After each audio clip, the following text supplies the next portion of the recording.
Yeah, good to have everybody here. All right, what are we talking about? You want to talk about Freddie? Great young man. What do you think the future holds for him? I watch some of these contracts out there, and he's due to be a wealthy man, have a lot of acreage if he wants it. Maybe beachfront acreage wherever he wants it in multiple islands. Do I think he'll stay? I mean, you got to look at that whole situation. I hope that he does, because I love being part of his career. I've seen him every pitch in his big leagues he's made, and it's personal to me that I love the man, and I hope he's a Brewer. Just knowing your marketplace, how astute your front office has always been. You got them as astute, our front office? I don't use that word with them. I don't refer to them as astute. They hired you. Like I said, they're not that astute. You know, I mean, it's not fair to ask you whether he's going to be with the team or not, but when they do talk to you about it, obviously you want to have it. Is there, looking at the Milwaukee market, does it make sense to kick off the players? Yeah, I mean, I think they know what they're doing. They know what they're doing.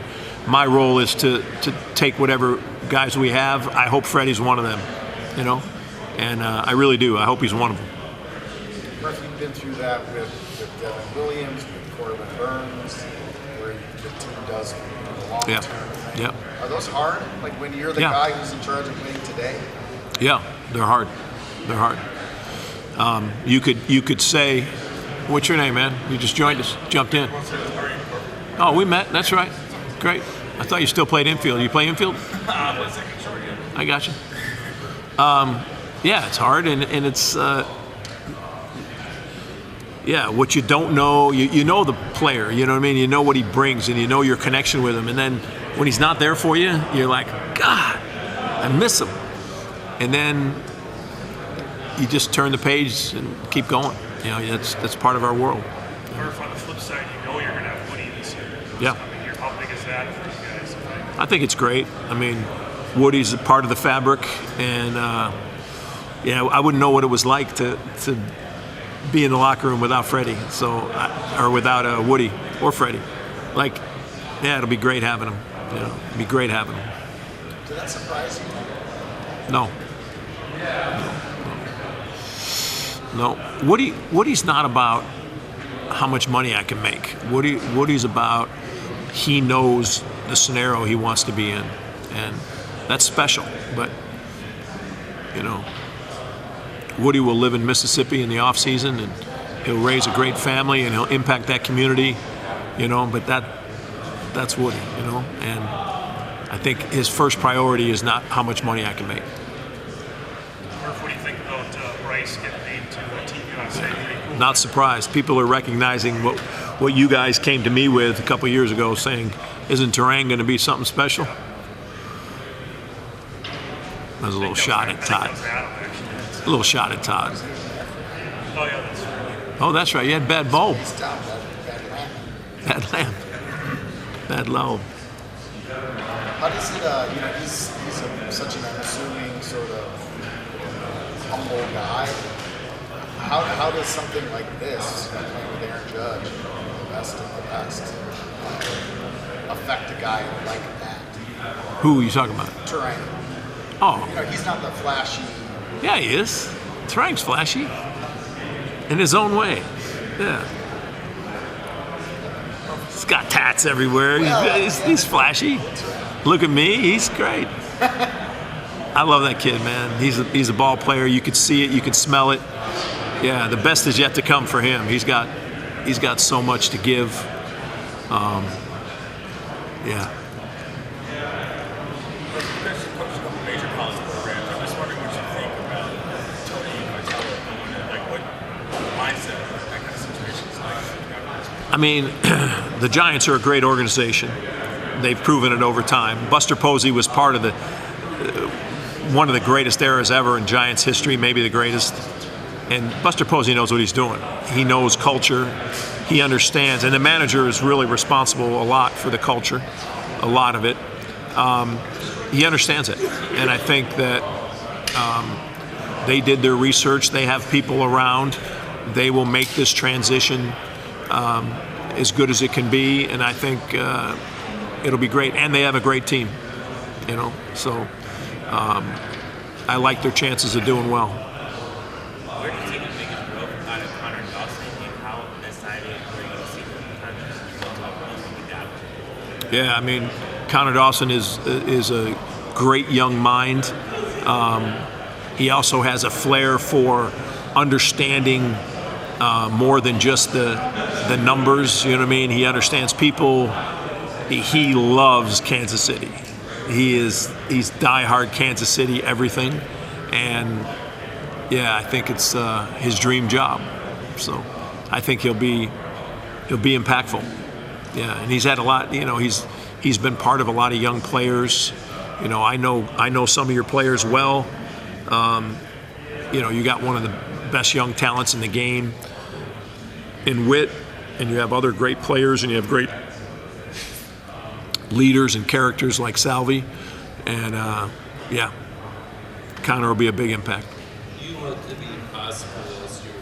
You were at the top of the league run score without hitting a lot of home runs. We hit enough. We hit it enough. But I mean, you weren't considered a home run team. So with that in mind, I hope we are this year. that was my question. Can you replicate scoring 800 runs without more home runs? Yeah, I mean, every feat or whatever can be repeated. None of them are easy. None of them are usually done the same way with the same scenario and everything else. But, you know, the bottom line is to win games, you know what I mean, and try to win as many games as you can, and use your 27 outs the way you use your 27 outs effectively. And it's all kind of snowballs together, and there's a few opportunities here, and you take advantage of those opportunities, and then boom, before you know it, you know, you've won the game. Hitting a home run is oftentimes what the pitcher throws you and how you put him in that position to throw you that. Maybe the base runner had something to do with it. You know, there's so many little things that affect that pitch that's going to be thrown and how you react to it, and your readiness for it. So that's what creates home runs, you know. I always say home runs are thrown, and if you look at the breakdown of all the home runs this year, the majority of them are where? In the middle, right? So when you get a pitch in the middle, you're ready, and you know, there's not a major league player that can't hit a home run, you know. So your propensity to do it often is enhanced when the ball's down the middle. So try to get it so those pitchers throw it down the middle. Thanks for using propensity. Propensity, great word.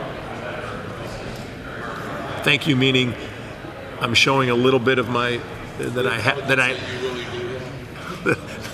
while I don't show it very often. I got it. What's your name? Anthony Castro. Many times. Yeah, it's great to meet you. I believe I saw an interview with you recently where you said something effective, like you wouldn't have been ready to go straight from the college game to No. the major league game with the managerial. Hell no. Okay. Knowing what I know now, I'm not ready now. Is there anything though about the game in general, baseball in general, in that time that makes that transition more manageable for someone like Tony? Yeah, I mean, I think the college game is so good, talent-wise, mentality-wise. I think he'll make, and the major league game's younger now. There's less, just the cultures are different. There's less of the old school earn your stripes rookie, you know. There's less of that nonsense. So I think his transition, again, and Posey knows what he's doing. So it's like he's going to make that transition. He's going to get it so that transition is easy. And I think, you know, he's probably 10 times smarter than I was at the time. But, you know, I don't think that's going to be an issue at all. And I think they have a great team. I mentioned it earlier. I think they have a great team. And, yeah. When you have a predominantly young club, does it feel a little collegiate sometimes, like in the dugout, just the interactions or the Collegiate? yeah, just No, it doesn't feel youthful energy, collegiate. I It guess. feels, like high schoolish sometimes. No, having young players, there's just such a beautiful energy, and such a, for lack of a better word, there's such an innocence, that you love about it. They're so hungry, and to keep them hungry is the key. How do they stay hungry? If you had a full meal and had dessert, and then I called you and said, "Hey, man, AC, let's go get some In and Out," you'd be like, "Bro, I'm stuffed. I can't." And it's kind of like players, when they've sometimes when they've gotten paid, or sometimes when they've had a certain level of success, or maybe they've got something distracting them. It's hard to be that pure hungry for a win. I'm gonna help the team win, whatever that takes. It's hard, but that youth, I think, adds to it. So I like having young players and aware players, aware about winning baseball. That talk about winning baseball, a lot of people are obviously heralding your team is heralded for the play, for field execution and fundamentals. How would you describe the state of those things in baseball and in baseball? Well, the state of them on our team isn't real good. So we people thought we were just so fundamentally sound, and we did all these things so special and all this kind of stuff. And I would be like, "Are you talking about us?" Because I was a little more critical of it. No, I mean, we're just kind of doing whatever we got to do to win the game. You know what I mean? Whatever, however we need to get the runner to the next base, or however we need to line up our pitching. We just do what we got to do, and it's been interpreted as we're playing old school baseball, or we're playing this certain type. But if you don't hit homers as much, you don't have guys that have that track record of doing that, and they don't understand it yet. You do what you got to do, and it's really about who they are, which makes us play that certain style. It's who they are. That's how they play baseball. And you put a bunch of guys like that on the field, it translates into kind of staying relentless and never giving up, and not just looking at the scoreboard, but just realizing just keep the pressure on, and everybody translates that. No, go ahead. Yeah, absolutely. I mean, I think I announced that like Jump Street, right? Like, I love this kid. I watched him play in the fall league. I didn't ever met him. I watched him play in the fall league a couple games, and I walked away saying, "Damn, I wish we could get that kid." Then we heard about him, and I'm like, "Yeah, love to have him." Yeah, I love the kid, man. He's. Murph, how overall do you feel about your infield depth? Beyond Durbin and Dragon Stars. Yeah, I mean, in the big leagues, you never feel that good about any depth, because you're one move or one injury or one, divided attention away from having no depth, So, especially with young players that are a little bit volatile, I never feel totally comfortable with infield depth or outfield depth or catching depth, pitching depth, ever. That's just how I look at it. Comfortable? Never. I'm always thinking how are we going to win another game? How? That's kind of how I'm built, how I'm wired. Murph, I might go back to the BBC for a second. Are you expecting Contreras or anybody else to potentially take part in that for their fundraisers? Yeah, of course. Sal will play for the what do I call him? No, what do I call him? Call him something. But anyways, yeah, Sal will play, I'm sure. They'll want him to play. Churio, right? You'd think. William, for sure. Does that make you nervous with William with the finger and having gotten that fixed? No. I'm not going to worry about any of that. Yeah, we'll have a bunch of guys. Yeah. We'll have a bunch of We had guys. like 15 the last time. I think Great Britain wants Caleb Durbin to play. Oh, really? Yeah, that's what I heard. Something like that. Or if the challenge system is going to be implemented, you have early strategy thoughts on that? Yeah, I don't know enough about it like I want to know. You know, obviously I know how it works, and we did it in spring training and blah, blah, blah. I just want to dive in even more and get as much information as I can to try to figure out what the best way to, you know, handle it is and bring it to the club. What I love is it's player driven, you know what I mean? And it requires the players to you know, embrace it and understand it, and understand the strategy of it. That's all good for our game. Gets them thinking. Is your thought right now to try to limit which of those players is the quarterback? No, I don't think you can do that. You know, I think you have to trust your players. You know, you got 26 active. You got to trust them. You try to educate them and try to give them as much information as possible. And let's see how it rolls. You know.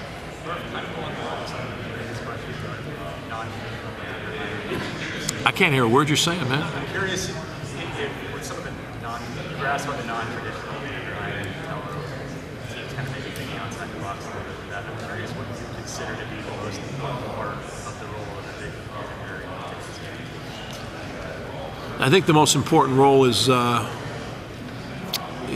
most important role is impacting players. You know, can you impact players in a positive way? You know, I think that's the most important role. I don't know. Is that leadership? I don't know. Maybe. It can be a lonely job. You know, it can be lonely in that to truly try to do that and impact players and all that kind of stuff. You're not always the most popular, or you're not always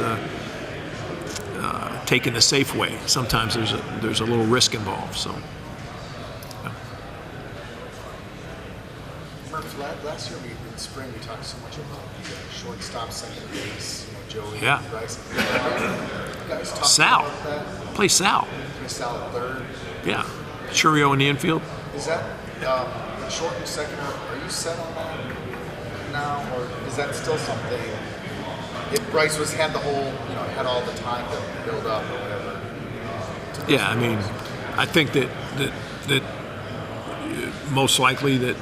Depending on, I mean, anything can happen in between now and the start of spring. But